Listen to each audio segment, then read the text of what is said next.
వినికిడి సమస్యతో బాధపడుతున్న సుమారు 1,50,000 మందికి వినికిడి యంత్రాలు అందజేసి తన దాతృత్వాన్ని చాటుకున్న నీలపు వెంకటరత్నాన్ని ఘనంగా సన్మానించారు Telangana trade union working president Srinivas.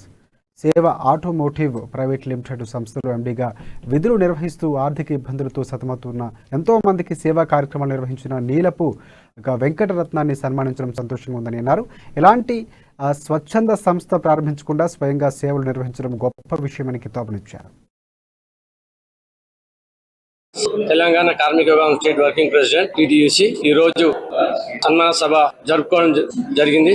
ముఖ్య అతిథులు తెలంగాణ ముద్దు బిడ్డ నీలపు వెంకటరత్నం గారికి మేము ఈ రోజు సన్మానం చేయడం జరిగినది. ముఖ్యంగా అన్నగారు 40 సంవత్సరాల నుంచి ఎన్నో సేవా కార్యక్రమాలు చేస్తూ మరి అదే విధంగా భారత నౌకాదళంలో విశేష సేవలు అందిస్తూ దేశ విదేశాలలో తెలుగువారి కీర్తిని పెంచడంతో పాటు తెలుగు రాష్ట్రాలకు చెందిన ముద్దుబిడ్డ వెంకటరత్న గారిని ఈ రోజు మనం సన్మానించుకోవటం మన చాలా గర్వకారణం. ఎందుకంటే నిరుపేదలు తల్లిదండ్రులు లేని కోల్పోయిన పిల్లలకు ఉచిత విద్య